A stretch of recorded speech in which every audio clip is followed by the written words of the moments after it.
মুখ্যমন্ত্রী মমতা বন্দ্যোপাধ্যায় নির্বাচন ঘোষণা হওয়ার দিন থেকে, তার আগে থেকে বিজেপি পরিচালিত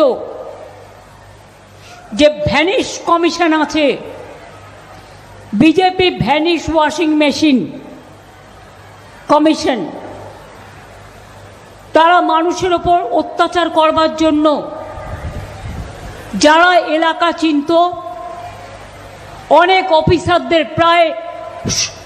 50 থেকে 100 জন অফিসারদের তামিলনাড়ুতে, কেরালায় পাঠিয়ে দিয়েছে, যাতে এখানে টাকা ঢুকতে পারে, বিজেপির বেনামি টাকা, গুন্ডা ঢুকতে পারে, ড্রাগ ঢুকতে পারে, বুলডোজার চলতে পারে, দাঙ্গা করতে পারে। সেই সব সুযোগ করার জন্য আমি আমার যারা অফিসার এখানে নতুন পোস্টিং হয়েছে তাদের বলবো, আপনারা রাজ্যের প্রশাসনে আছেন, যদি কাজ করতে চান ভালো করে, মানুষকে দেখুন, আমাকে দেখার প্রয়োজন নেই। গতকাল আমি দুঃখের সঙ্গে বলছি,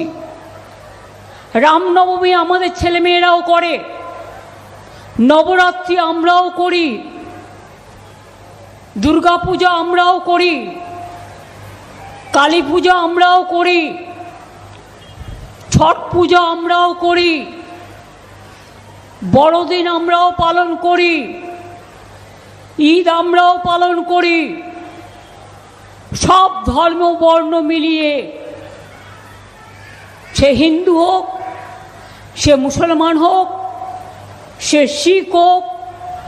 সে ঈসাই হোক, সে বৌদ্ধ হোক, সে জৈন হোক, সে পারসিক হোক, সে তপশিলি হোক, সে মতুয়া হোক,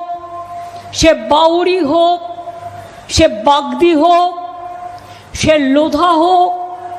সে সবর হোক, সে মুন্ডা হোক, সে মুর্মু হোক, সে হাসদা হোক, সব কমিউনিটিকে নিয়ে কিন্তু আমরা চলি। আমার লক্ষ্মী, আমার সরস্বতী, আমার জাহানারা, আমার রোশেনারা, আমার বীরবাহা, আমার টুডু, বাউরি বাগদি, আমাদেরও প্রার্থী আছে। brought to you by কলকাতায় আর জেলায় জেলায়